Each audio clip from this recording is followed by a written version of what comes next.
It is 4 o'clock on Thursday, February 5th. I call the meeting of the Committee of Public Safety to order. Let the record reflect all members of the committee are present. We need a motion for the minutes of December 17th. So, All right, it's been a proper motion. All those in favor, please say aye. Aye. All opposed? Motion carries. We have now public comment on agenda items. We just did yeah, it. we just did that. I'm sorry. Jumping at all these emails that are popping up. Okay.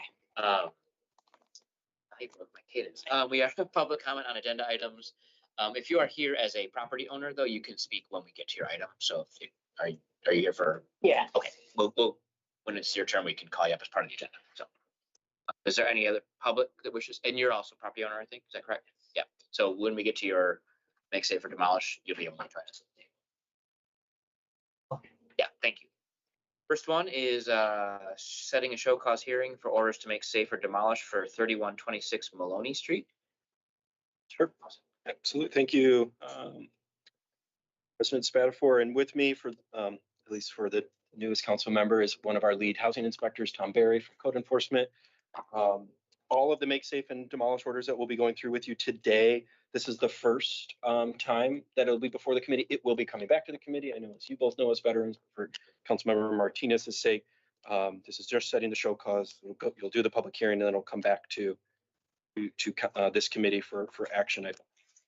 I'll give a quick summary, and if there's questions, certainly let either Tom or I know.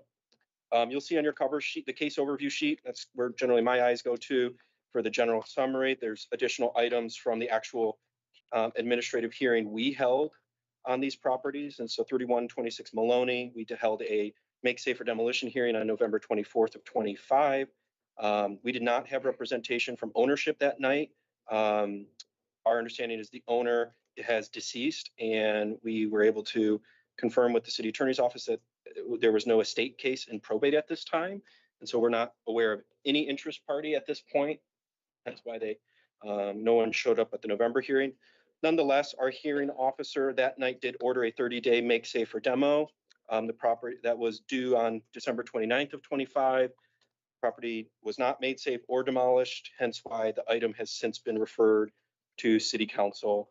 I won't go through with all the pictures and the reasons, but you'll see some of the evidence we used in our testimony. There's a variety of deteriorating issues within this home, which has ultimately led to why we red tagged it back in March of 25. I know you're not taking action on it today, but at this point, we would be recommending a 60-day order when it comes back to you.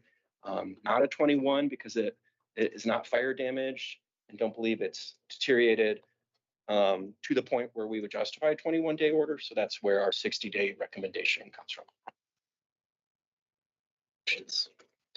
Are you here for this property? Okay. No, and the public hearing is there at the show cause hearing. Sorry, 23rd, right? 23rd, yeah. Okay, no, I don't have any question. I would, it's okay by the chair, I'd move the resolution, to set a show cause hearing. And this would be for 3126 Maloney Street for a make safe or demolish. That is a proper motion. Any further discussion? Favor say aye. Aye. All those opposed, motion carries. Next item is same for 904 East Kalamazoo Street. Similarly, we held a hearing in November, this one on the 18th. Similarly, though, because the owner, to our knowledge, is deceased and also could not identify any estate case open in probate, so we're not aware that there's any interested parties at this time.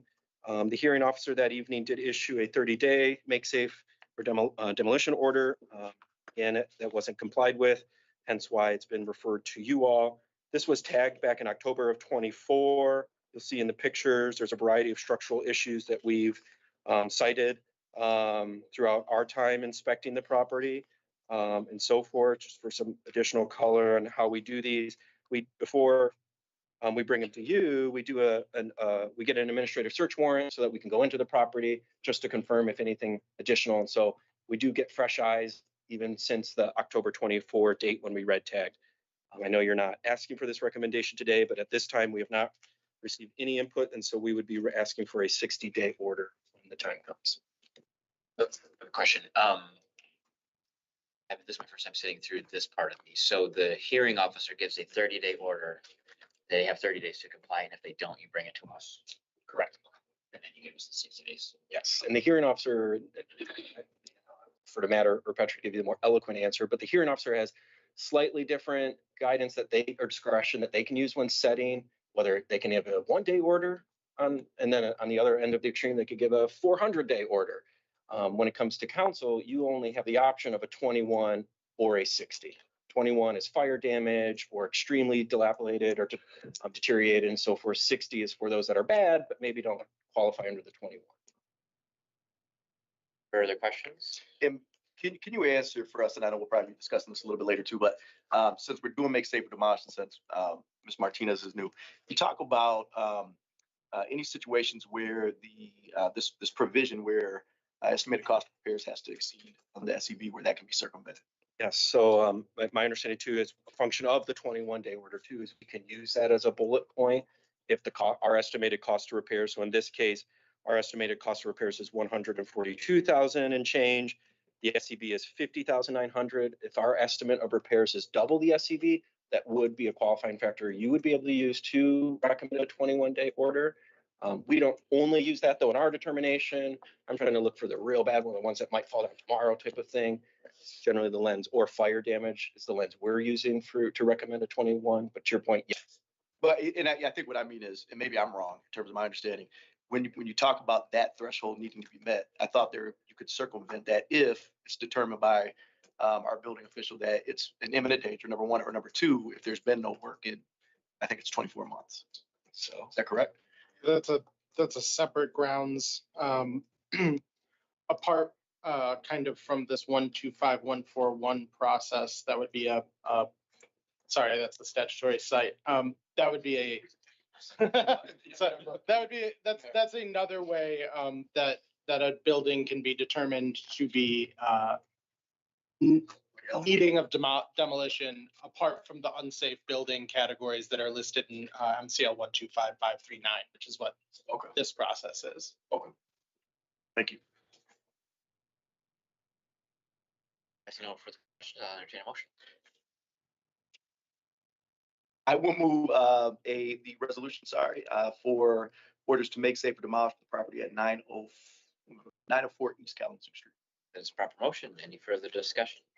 Seeing none, all those in favor, please say aye. Aye. All opposed, motion carries. Next item is item 5B, same MSD for 408 Sawyer Road. 408 Sawyer, thank you. We held a administrative hearing on November 19th of 25. We did not have ownership attend that night. We have not had any contact with them, to my knowledge, both in serving our search warrant as well as notice of the hearing on our end. We proceeded with the hearing though, and the officer on our end issued a 30-day make safer demo that has not been complied with. Again, we've had zero contact, no permits pulled, etc. Property was tagged back in July of 24. You'll see a variety of issues cited in our pictures. Again, similarly, structural issues, gutted, open flooring. I'm looking at like page 60 of 244 in your packet. Shows some substantial issues within the flooring systems of the home. Again, you're not asking for my recommendation today, but when the time comes, we would be looking at a 60-day make safer.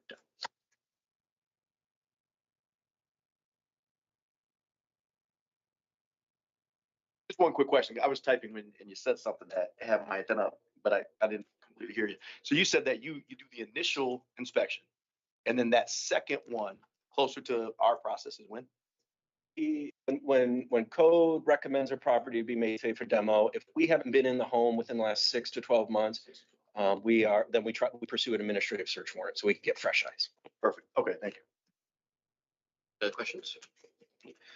Seeing none, I'll take a motion. All right, I'll move the resolution to set a show cause hearing for make safe or demolish orders for 408 Sawyer Road. That is a proper motion. All those in favor say aye. Aye. Aye. All opposed, motion carries. Next item is also 408, but on Norman Street this time. Good. I do believe we have Or owners. you, okay, we'll go through the report and then we'll allow some time to respond. We, similar to the others, we held a hearing on November 19th of 25. We did not have representation from ownership at the hearing. Our hearing officer did issue a 30-day order that has not been complied, and compliance is either making it safe, pulling necessary building trade permits, having those finalized out. The other option they have is to demo it themselves. Neither of those were pursued, hence why it's before council today. We tagged this property back in September of 2019. Again, a variety of structural deficiencies, as you'll see in the pictures. We've supplied both in ceiling systems, flooring systems, and so forth. Again, the home is not safe at this point. When the time comes, unless significant progress has been made by ownership, we would be requesting a 60-day make safe or demo. Oh, Okay, could you please introduce yourself and my name is Evelyn Dehane and Can you spell your last name for the record? Dhane.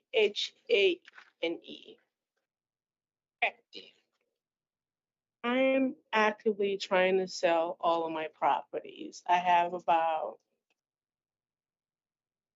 14, 15.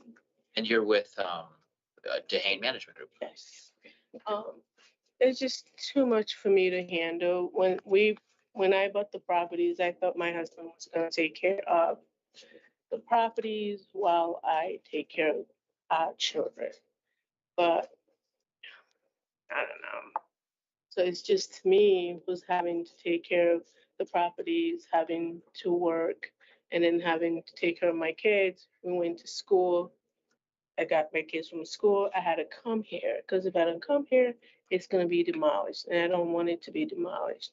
I hired a realtor who's currently helping me go through each one of the properties. I have about 5 of them listed right now, and then this second set of it will be Norman and the rest of the ones that I have.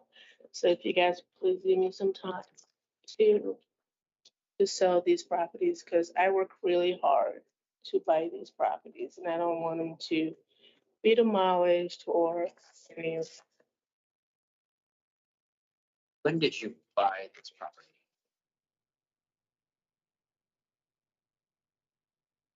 18, I don't know, I think. I had a tenant in there and then I had a management company that there was always reason why I'm not getting payments, right? There was always something broke. We had to take money out of this to fix it. So it was just I'm having to work, then pay for mortgages and pay for this. It's just too much. I can't do it anymore. So that's why most of my properties are the way they are, because it's just so much work for me alone to do. And then having 2 small children that I'm having to take care of by myself. So it's really hard.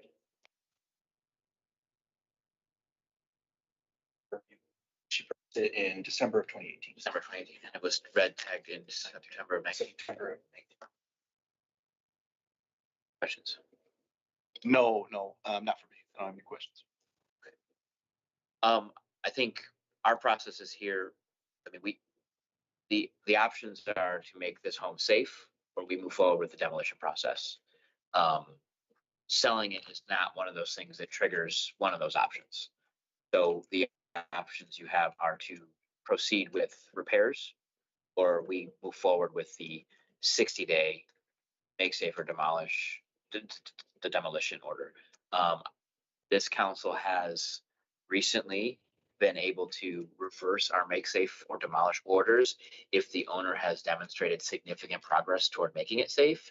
And it doesn't look like, according to the reports, that any of that has been done. So our only options here are to move this forward, or if you can in the next 60 days make significant progress, we could reconsider that. But right now our options are demolish or anything to add? Just want to clarify, not 60 days from now. Right. Yeah, 60 days from when we actually sent the order. So this will go to the city council on Monday night for a hearing that will be set on the 23rd. So the hearing will be on the 23rd of February. You'll have a chance to plead your case to the entire city council. Then on the 23rd of February, Email me. it's been Raleigh. They all that to you.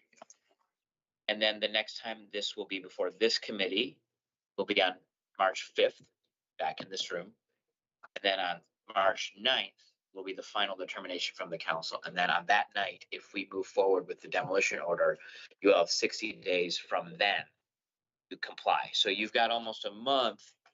Yeah, you've got about 90 days between today and the final date of our expectation that you've done something significant to this property. And Mr. Van Fossen can help you with those timelines and things like that. But those are the options before this council. So with that in mind, I would ask for a motion on this resolution. Sure. So as pertains to the, let's see, the subject address is 408 Norman Street. I would move the resolution. So can I Proper motion. Any further discussion? add 6? Seeing none, all those. If you have a question, I'm sorry. Yes, if she could go. Oh, yeah, absolutely. Yes, thank you. Thank you. All those in favor, please say aye. Aye. All those opposed, motion carries. The next item is the make safe or demolish order for 2112 North High Street, and I believe the owner is with us today. Thank you. I'd like to take a seat and introduce yourself for the record. Hi, my name is Daud Mohammed Bahadri. Thank you. We're going to hear from the department on the report, and then we'll have a chance for you to respond. Mr. Van Fossen. Thank you, President Spetfort. 2112 North High Street. We held our Make Safer demo hearing on November 24th of 2025. The owner was not present for that hearing. I will clarify, though, we did a request to inspect, and the owner was present for that, but did not attend the actual hearing. The hearing officer that evening gave just over 30 days, just because of the Christmas holiday timeline. If you caught that timeline there, to make it safe or to demolish it. We have not seen any progress on our end from the ownership, hence why it's been referred to City Council for consideration. This property was red tagged back in July of 2019 for a variety of reasons. You'll see with the picture, structural issues, missing windows, variety of items throughout the home, including structural beams and so forth. Page 94 of 244, so much of the home gutted and just not in a condition where it's suitable for habitation. Those were many of the reasons why it was originally red tagged. Nearly 5-6 years later, with little progress, we suggested and brought forward a make safe demo hearing. If and when the time comes for a recommendation, if significant progress hasn't been made, our current recommendation would be a 60-day make safe or death. As you mentioned, the last hearing, I haven't received a letter to show up. And according, when I called for show up for himself to take pictures, I received that and I went with him inside the house and he took some pictures and whatever information he was needed, he got it. I'm originally from Afghanistan. I served for the U.S. Army and I got a lot of injuries. And right now I'm really low on the economic wise and couldn't make it to start working. I bought this house, as they know, from the auction and it was red tagged. But other than the red tag, this house, like I was living in Utah by the time I bought it, and this one, and it was in better condition, but like some people, they tear out the walls inside, tear out the lights of things, and steal the brakes from the outside of the house. And this is the reason, like, I couldn't make it to start working on that right now. I need some time to repair it, or either if it's possible, I can sell it to someone else to make it usable or fix it. When was the home purchased? It was, I think, 2022. Yeah, from Ingham County auction. Oh, it's been red tagged since 2019, so it's had Yeah, sort of yeah. repair for at least the entire time you've owned it. Yes. Any questions? Well, I'll share with you the same that I shared with the previous owner. Our options before us now that it's come this far is you need to bring it up to code, make it safe, or we have to order it demolished. So same schedule. There's about 90 days between now and that final 60 days where you have the ability to try and make some progress working with the department. And if they feel that they've made some progress, we could maybe work on that. But right now our options are move this order forward for a public hearing. So on the 23rd of February at 7 o'clock in the room next door, the city council will have a public hearing, a show cause hearing where you can come and address the city council. If they move it forward, it'll come back to this committee on the 9th, and Mr. Van Fossen will give you his card and he can share that information with you. We'll be back here on the 9th, or I'm sorry, the 5th of March in this committee, and then the 9th of March at city council again. So that 9th of March is the final day where the city council will make that determination to grant that 60 days. But on the 23rd of February is when you have your chance to come and plead your case to the full city council. Sure, please. So What time would be? 7 p.m. So I think can I ask a quick question? Absolutely. And just because it's the first committee meeting of the year, and again, I love that. That's when because we have a new council member. Can you talk about, so when we talk about show cause, they are trying to show cause as to why we should not issue, right? It makes it. So can you talk a little bit about what this committee and maybe collectively council, what are the other options in terms of disposal of this matter, other than just make safe demolition? Like for the owner to do? Yes. Yeah, in terms of our actual action, right, as city council, because they are showing cause, right? If we actually side with them in their argument, what other disposal methods do we have? Sure. Does that make sense? Or add or not. My understanding is the council has the discretion to table the item. If you want to give the committee can table this and provide more time before you move it to the full body for a vote. I believe you can vote this down. You can move it to council and vote it down, meaning you disagree with our request to make safer demo. And so that would completely dismiss the MST in total. The red tag would remain on the property. From an ownership side, they could list the home for sale. The make safe and order and the red tag stay with the property regardless of ownership. But if I was somebody in a position like this, not having the ability to make repairs, I would either work to sell the property as fast as I can, to recoup costs and pass the buck on to the next person. This was sold at auction twice. So it's sold originally, then that person lost it, went back. So this has been a problem red tag of ours.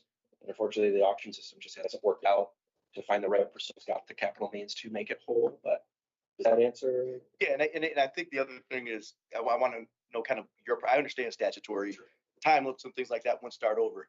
But if you all down the line wanted to submit this back into the process, you'd have to start at square one, basically.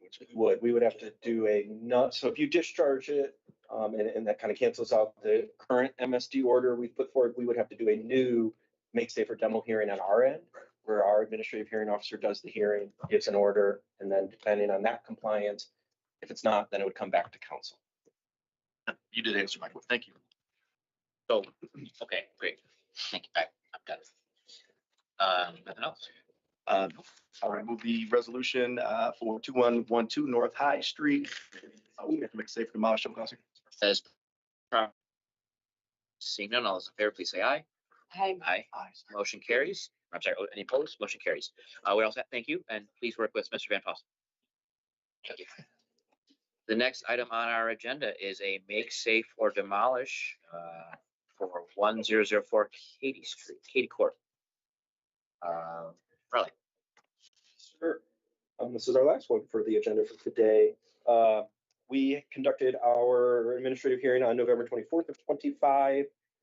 This property was red tagged all the way back in 2018. And similar to the other 5 properties heard, there's a variety of deterioration and at the property in terms of why we red tagged it back in 2018.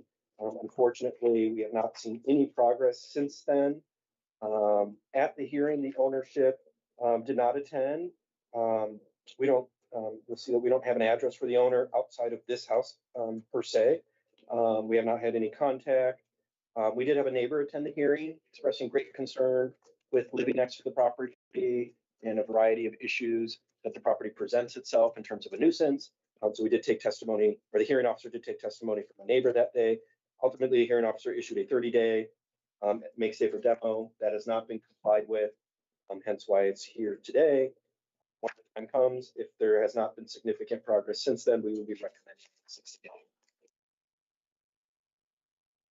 just to circle back kind of on what Councilmember Hussein asked. So probably in a world where we see some progress, not this property, it doesn't sound like we're gonna see that, but in some of these where they've mentioned maybe there's something they want to do, rather than denying it, maybe table it would be a more appropriate method to kind of buy more time. Is that what I read through the lines you're asking at me? I will have to double check with the city attorney. I think this is the issue we came up with in the past with a hearing officer. Yeah, the issue was. Can table it. Officer End. Can table it, but No, I thought it was they. I thought it was they. they can't. You're right. I'm sorry. That's Yeah, right. yeah, I had that yeah. reversed. Yes, that's correct. You can table it. They can't. That was the problem. Because theoretically, I mean, we could not take this up on an agenda for months if we wanted. Okay. Correct. If they're, Past practice of, fortunately, the department was the hearing officer at my end, was tabling the cases to deliberate, give more time. We determined that that's improper. So the hearing officer, the night of that night, hearing officer has, they can either order an MSD. They have 5 days after the hearing to decide that. They can order an MSD or they can discharge it and disagree with the administration. Those are the only two things they can do. They can't table it. So to your point, if progress is made, and we look at progress as permits being pulled, inspections being requested. I know that the committee of last session had a variety of properties that went through that and were given more time. Some, I think, made it out and were able to have the order voted on, but they were sought compliance. Others unfortunately didn't.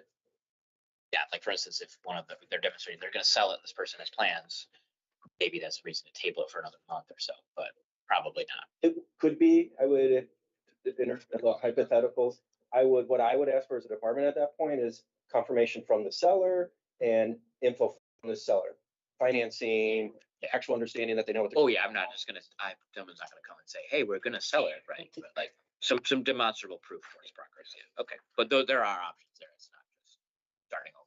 And every committee you have on these, we do our prep, the day before and the day of, just to confirm if any permits and so forth. So we try to bring all relevant info to you as we have it. All right, any further discussion? To entertain a motion. I would move the resolution. This one is a show cause hearing for 1004 Katy Court. As proper motion, any further discussion? Seeing none, all those in favor, please say aye. Aye. All opposed, motion carries. Next item on the agenda is a public hearing to amend chapters 1460 to adopt the 2021 International Property Maintenance Code.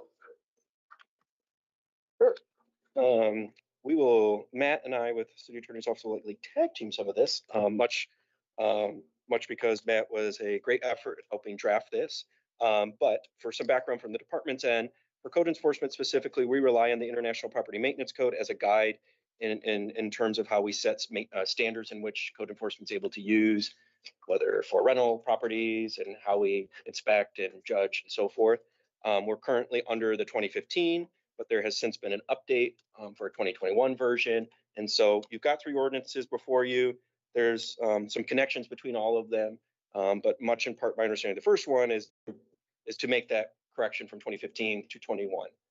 I don't know how you want, Sir Chair, if you want to go through this, because there's a lot in all 3.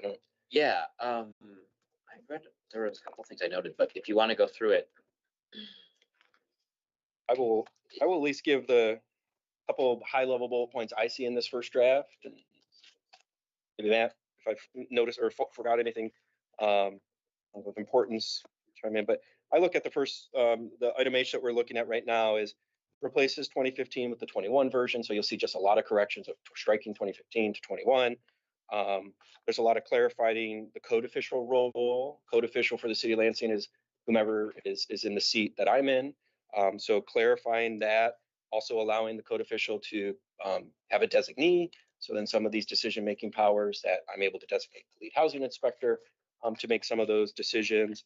We stop. Yep. So, and that's interesting. So the code official, that has replaced code compliance manager, correct? Okay, why the change? From my end, the change is that this position, the department head, has always been the code official.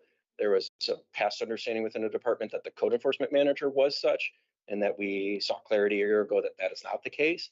And so as we went through this, wanting to ensure some consistency that the code official is named in ordinance, but then by designee, if passed, can give those powers to the manager of the division and or lead housing inspectors and so forth.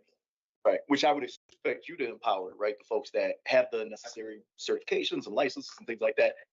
But can we guarantee that all directors will do that in the future as the code official? That's my concern. As code compliance manager, I mean, there's a certain expertise there, right? I think of if I'm the superintendent of a school district as an example, I'm qualified to vet somebody to lead, as an example, my special education department, but I'm certainly not qualified to, I don't have the credentials to actually carry out the work of that department. So I was just confused by that. I don't know that I have a great answer because I don't know that Fully understand. I fully understand. I don't know that I fully agree. I'd like to think who is in my position does have the expertise to lead the department, including the code enforcement division, to make such decisions to designate powers and so forth. I think the other way we look at it is the department is still the code official. So In terms of the code compliance manager, were they required to have certain licenses? And I would have to consult the job description. what about your code compliance officers? So for example, for Tom's position, yes, they're required, lead housing inspectors and the code officers and premise officers are required to be certified in IPMC, International Property Maintenance Codes. There's a test and a certification you get, as well as zoning also through the IPMC. So they get those two certifications. And then the two lead housing inspectors also receive a state licensed fire inspector.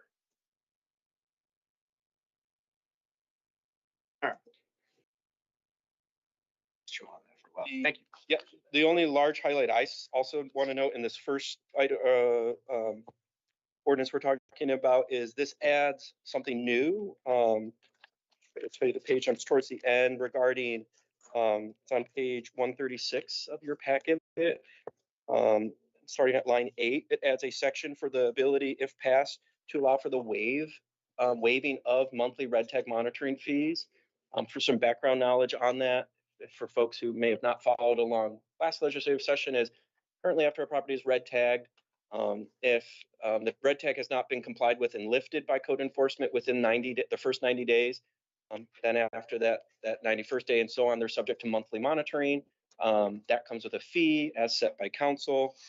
And that monthly monitoring is a code officer or premise officer going and doing an exterior check of the property, making sure that 11.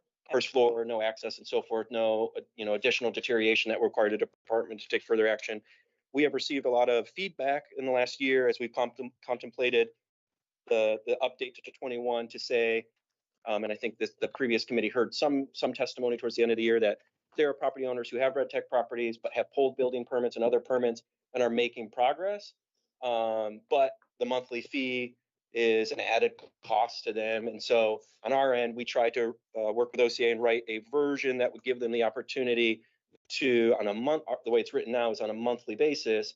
So if you're a red tag property owner, and we're in February, you would have to request in February to waive March's red tag monitoring, and you would have to give justification as to why. And you'll see in the ordinance draft, there's some discretion offered to the department. So things like certain trade permits being pulled, inspections being timely. And again, we currently draft it so that it has to be requested every month if they want it. I'll stop there. I had a question. You said currently drafted as every month. I put in my notes, like, this seems like a lot of compliance reporting. If someone's demonstrating good faith that they're trying to make good on what they're doing, it's like they have to, by the 15th of the month, they have to do this. So it seems like they're constantly just working with the city on this, and y'all are kind of busy. Is there a way to extend that out or maybe build in some discretion? So like it's to 60 days if you don't like, I don't know how long it takes to fix these properties, generally speaking. So I don't know if 30 is an appropriate number, but it feels like there's a lot of back end work Sure. to make it work. I can only speak to why we chose 30 from our end. Certainly maybe defer to city attorney's end on if you want to make changes, how that might fit in. I can say for the 30-day, it's to your point about how long it might take for a private, that was much of the reason why the 30 days, because every property is unique. And so we have some red tag properties that it's a simple building permit, quick fix, quick inspection, and they're done. But yet it hasn't been. And then we have others that are every permit's needed, electrical, mechanical, plumbing. We also have folks who currently have open permits, but things have been slow. And so much of it is if they come to us and I've got an open permit, give me 60 days or 90 days without monitoring it, but we don't see inspections. Is why we kind of wrote the 30 is this is a benefit to them, an offering from the administration to them to help see that the property gets brought into compliance, but has enough teeth on our end to be like, after 30 days, no, right? Like you got a waiver for the first month, but you didn't get an inspection. What's going on, right? And so that's where my mind and the department's mind came from the 30, certainly open to. I just for discussion. Well, so I think, for me, I like it in terms of the end user. I think it holds them accountable. I think it, makes sure, this ensures this is the front burner thing. I think the concern is, do you as departmental director believe that we have the capacity on our end to be vetting this on a monthly basis? And I would assume yes. I do, because I think, again, largely what we're going to be looking at is permits. And for us, that's an instantaneous 5-item in our system to be, did you pull a permit?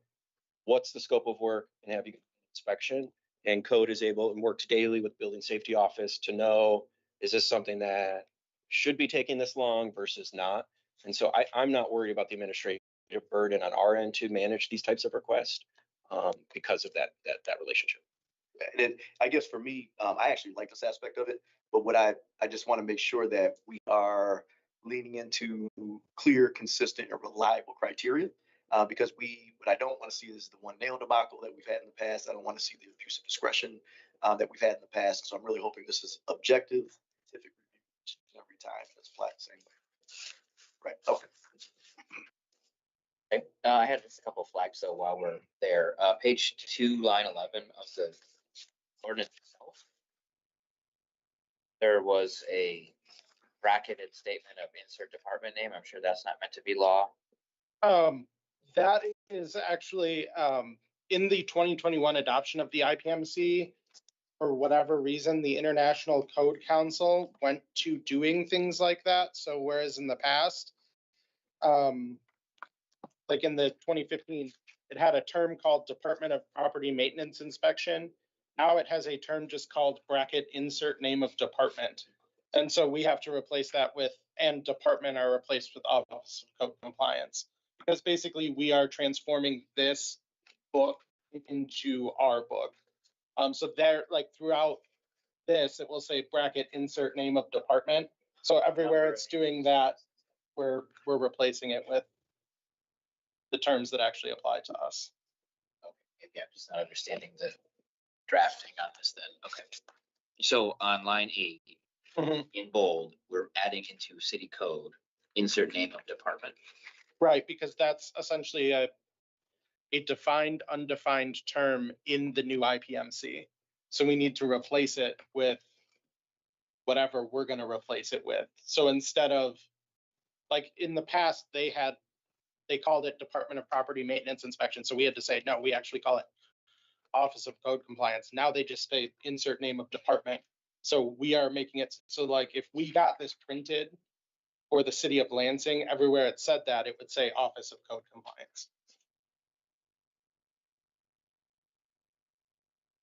Everywhere it says insert name of department. Right. And my other one is probably the same answer then. It's page 15, line 20. It was a blank space for the word inches. Or inches? Yes. Same thing. Yes. Same thing. I'll say I just want to prove I read it, but any further discussion on this? I'm fine with it. 30 days if that's what makes sense. I just wanted to flag it. Yeah, I got a few. I got a couple of general questions and then I have some specific questions.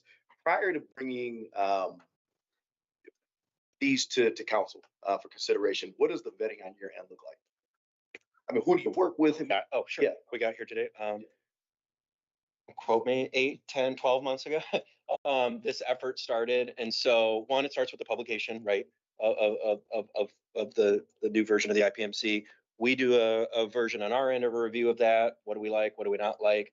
We then go, our first step is consultation and a discussion that starts with city attorney's office.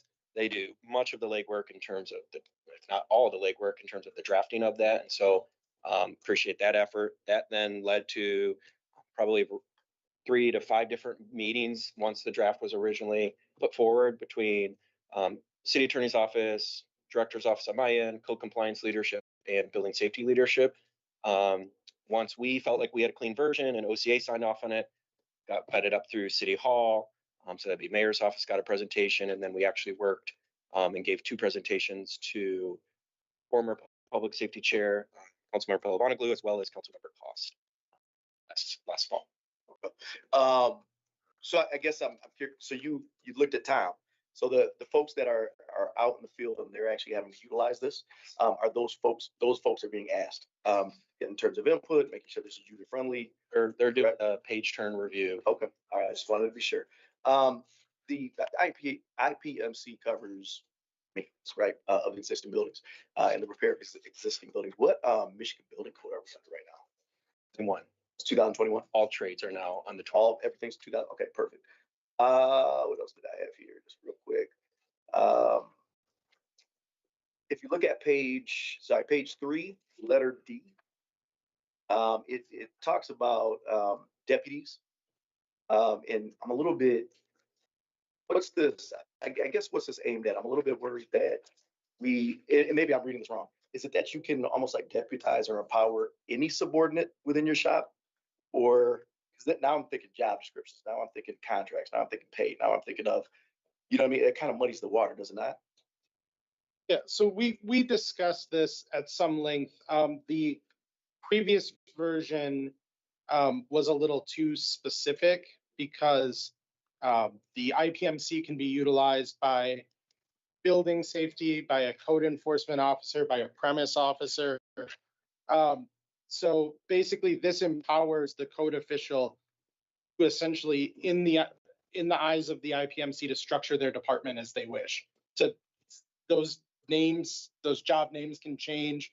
You know, we've had code manager, now we have lead housing inspector. So it allows for that flexibility of the names change, but the person, because the code official per the IPMC is always the person who then kind of has his deputies, much in the same way of like a sheriff and their deputies.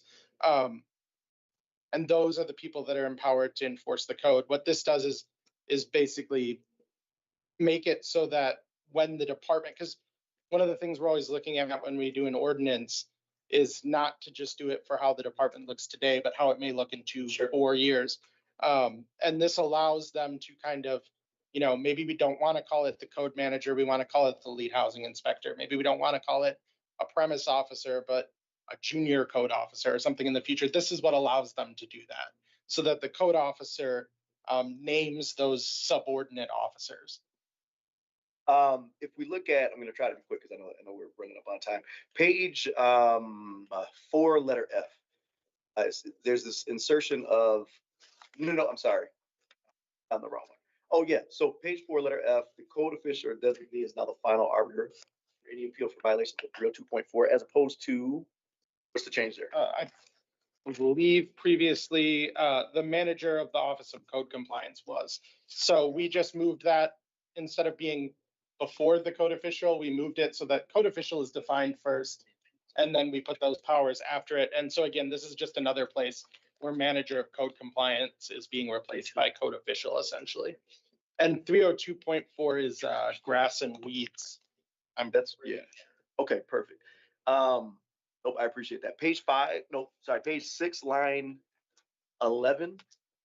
It looks like assessor was struck, no insertion and sentence really doesn't make sense at this point. So if you look at line 11, it would read the owner, unless I'm reading it wrong, or party in interest whose name the property appears upon the last local tax assessment record shall be notified of the amount of the cost, the nuisance abatement. Sorry, it's really small on my screen.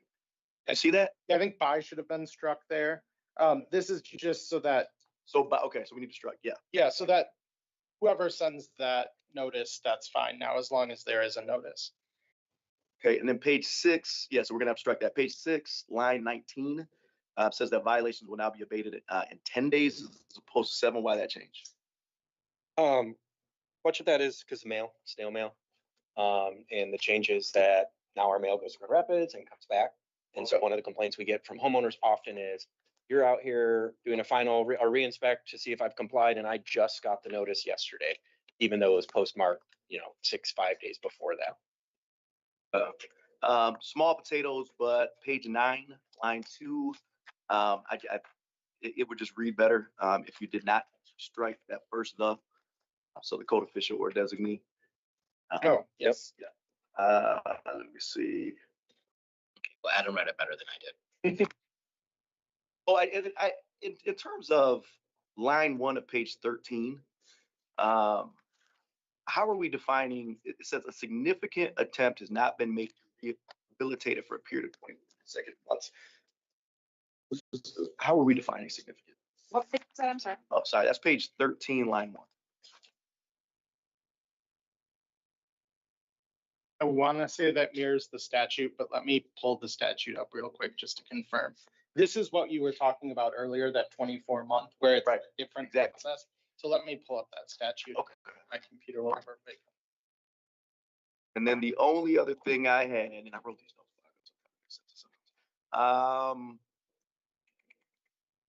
Just so in section 208 on page 16.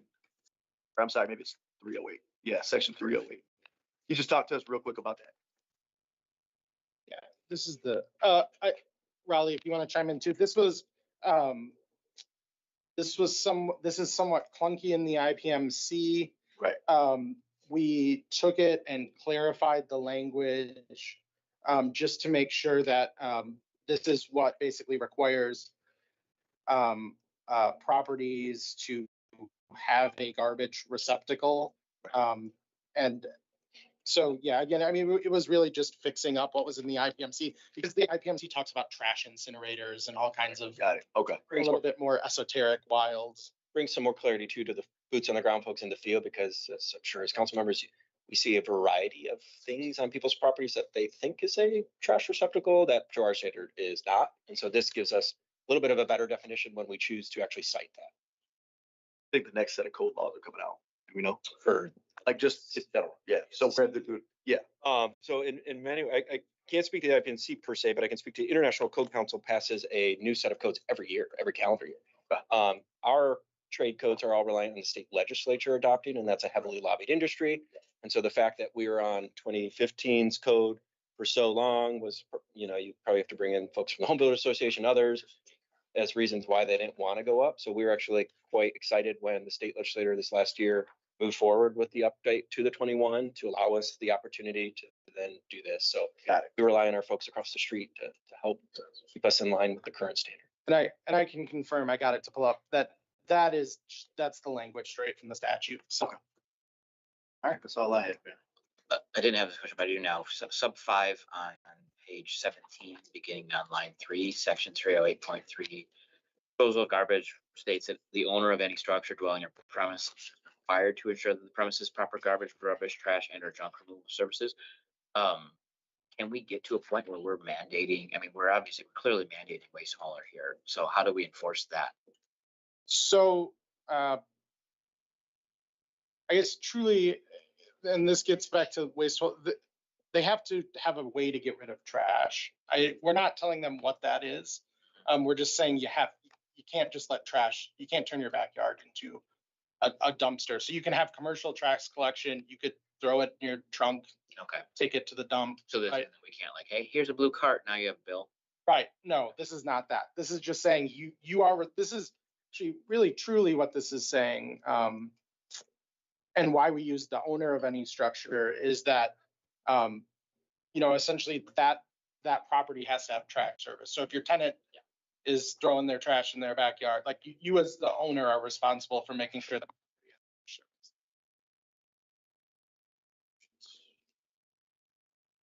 One other question that's more global. The other two ordinances, you said they kind of come together. Do they have to be considered together? No. No, so the other two, and I can. Question is on time. If we Sure. move this forward tonight. The other two. I can say the one is quite short, as compared to the others, the unified system of notices.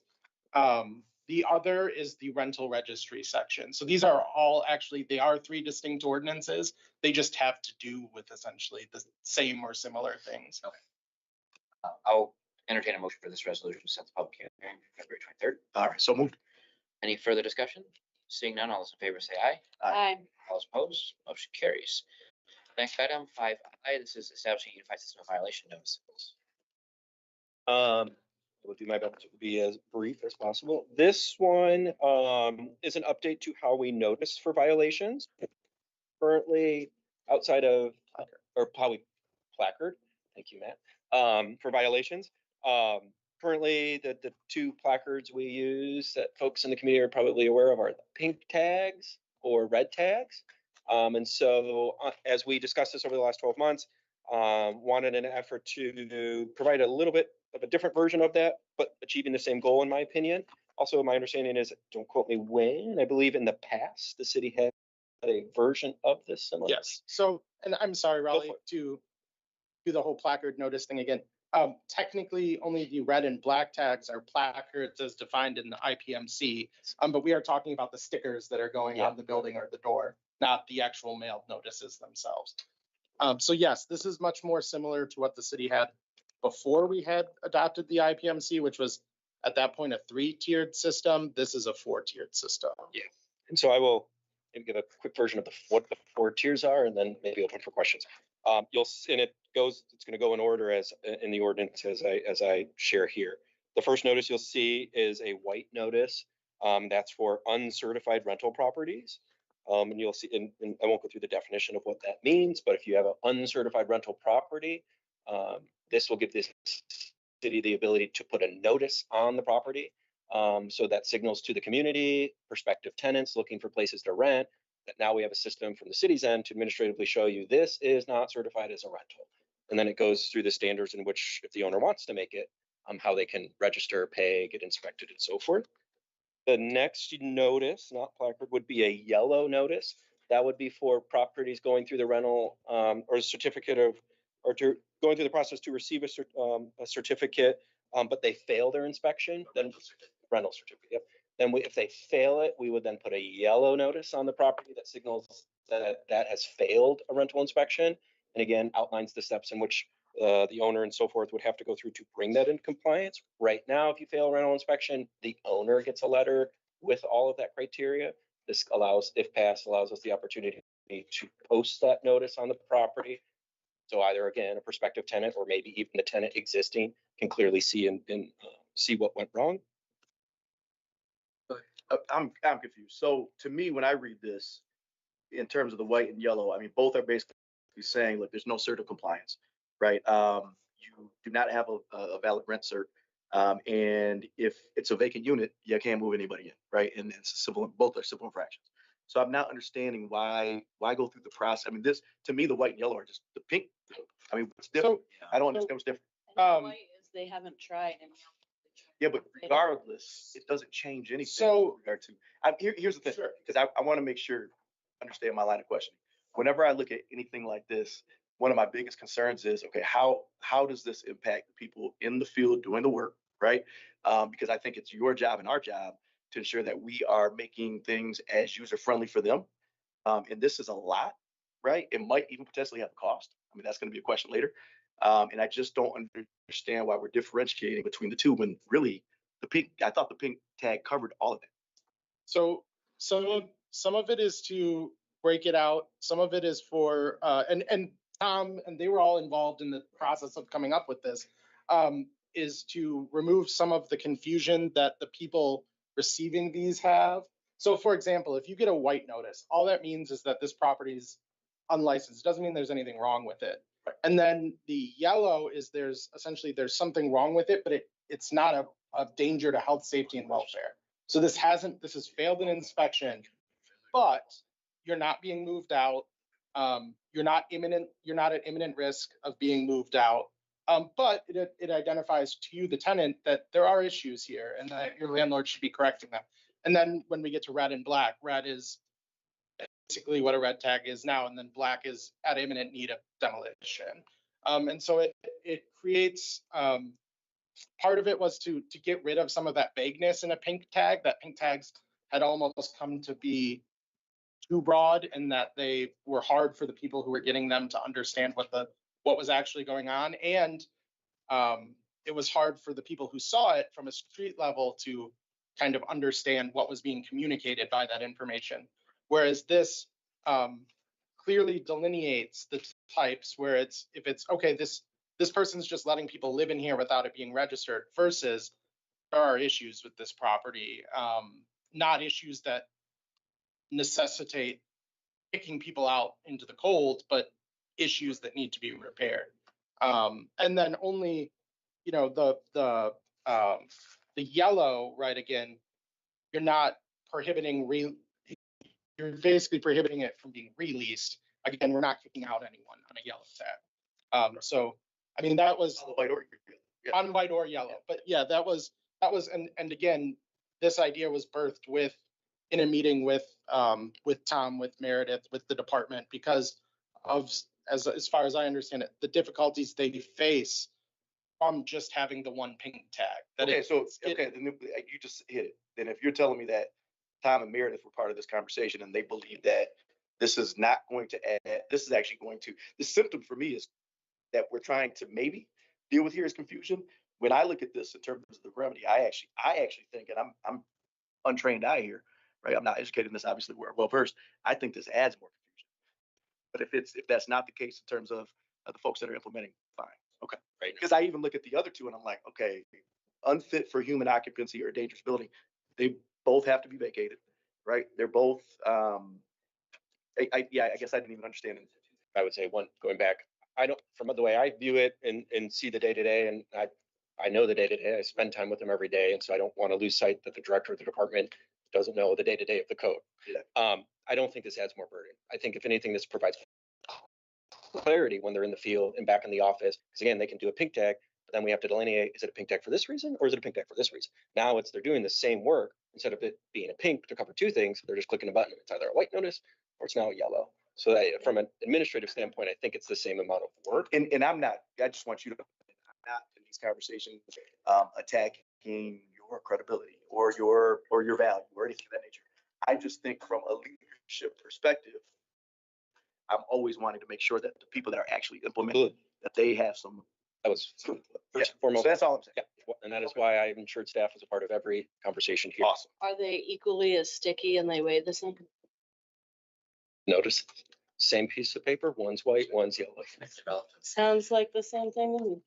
My question is, so there's no world in which a yellow tag would go to an owner. Yellow notice. Yellow notice would go to a owner occupied home, right? Correct. The white and yellow notices That's the rentals go to. are for rentals. Red tag can't go. A red tag can be any property, whether it's Yellow is just rental, and obviously. Well, red and black could go to. correct. Yeah, So the difference for red and black would be like, black would be like, it's gonna fall over. Red is like, there's no windows. or- correct. And the reason for that is the example we debated internally is if you have lack of utility state, your water's off, your power's off, we would red tag your home. That doesn't set, in my opinion, the standard to say your home now needs to be made safe or demolished. So we have, 650 or so red tags today.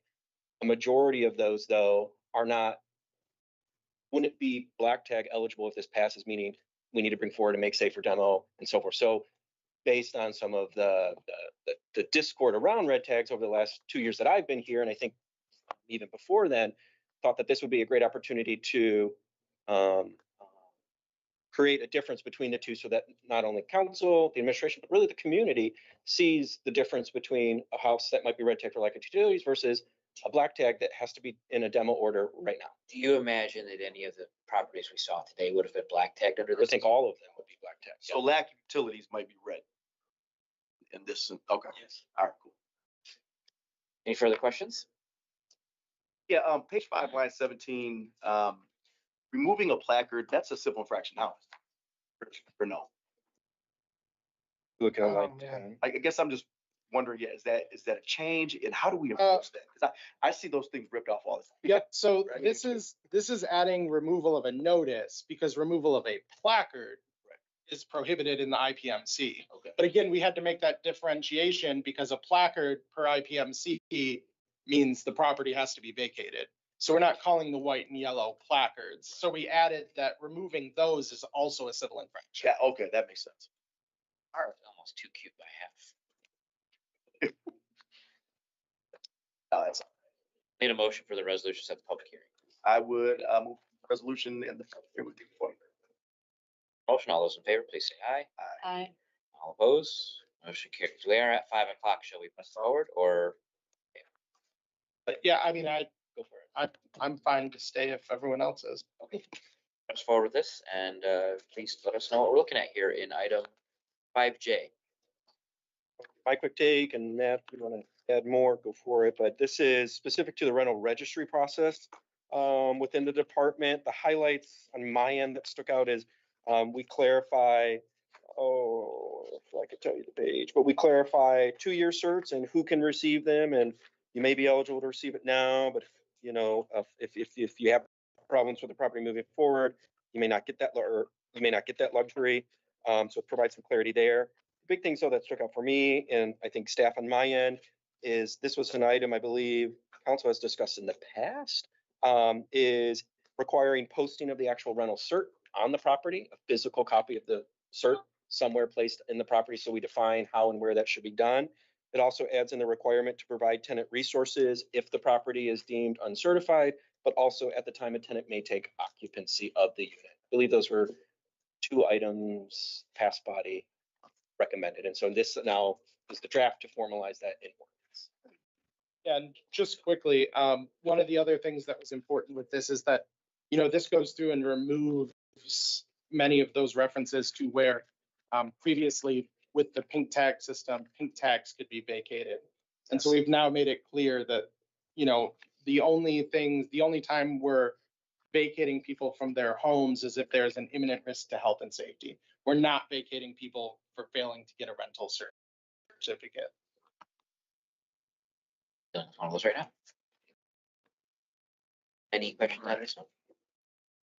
And then, yeah, as Raleigh added, the section from a prior request for information to be provided at occupancy, which is at the very end. Those are the 2 major changes.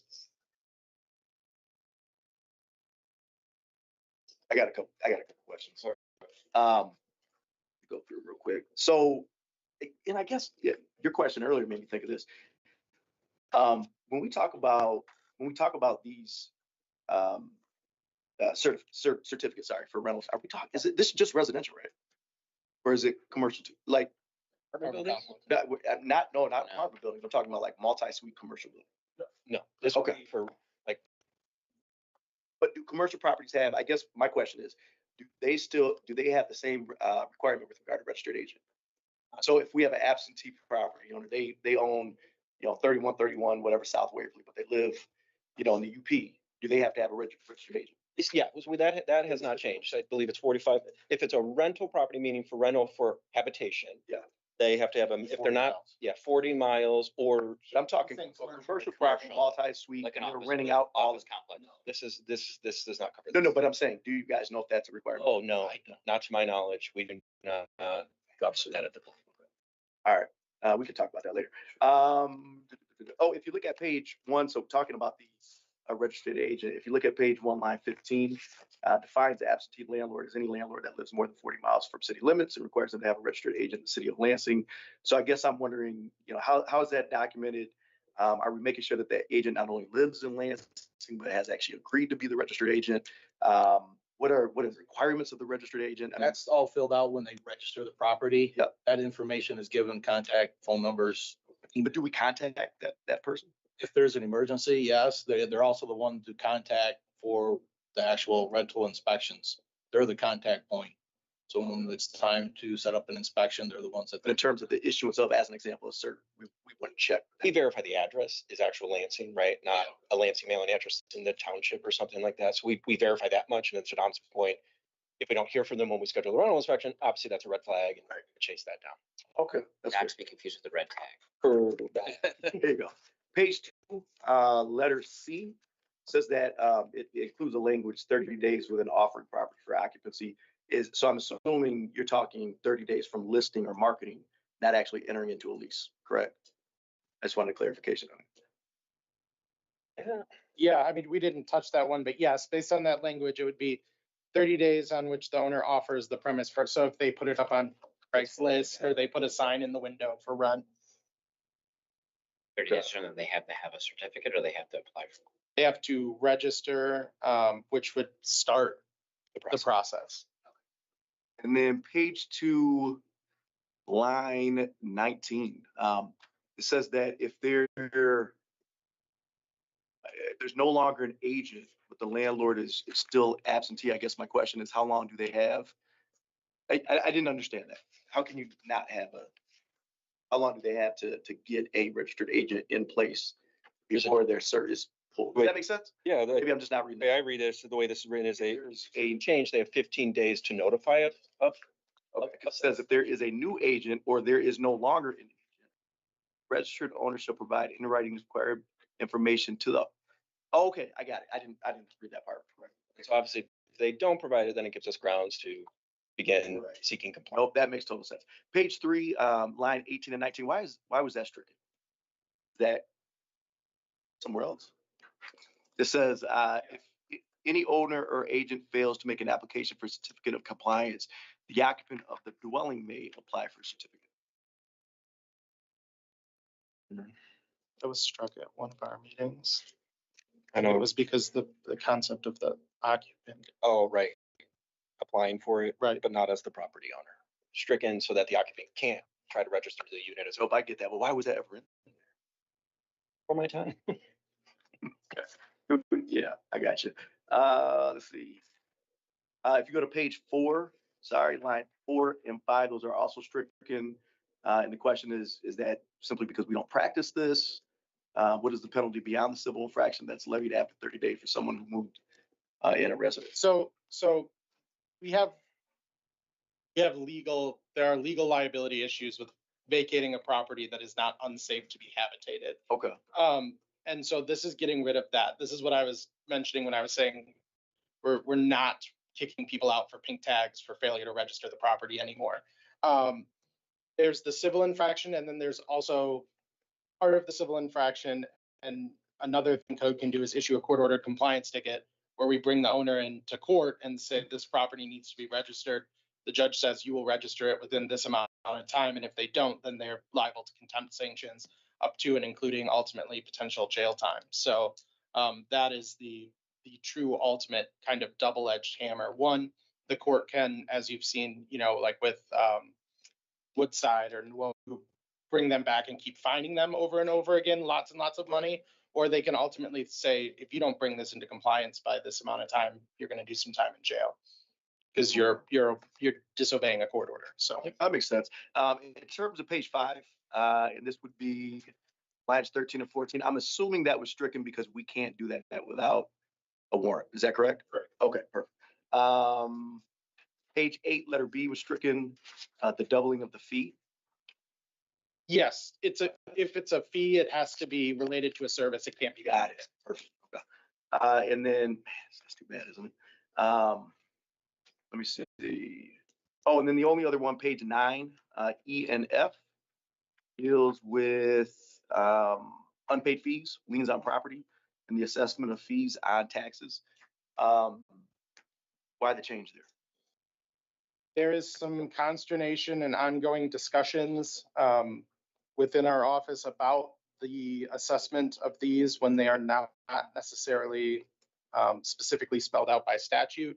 So this just says they can be collected in any manner as allowed under the law, because we're working on that answer. But this just opens it up to however the law says you can collect, you can collect. So we could bring a suit against them if we, if it ultimately is determined or there's a court case or something that says, unpaid fees can be put on the tax roll, then we can do that. But this just, instead of only saying we'll put it on the tax law, we will just say they're going to be collected as allowable by law. Go back to Adam's question on page 8. The certificate expires. I understand we can't charge a fee, but can we charge a penalty for failure to That would be a civil infraction and that's already, that would be, if they have a certificate that lapses and they're continuing to rent that property, then they'd start triggering that $500 a day civil infraction.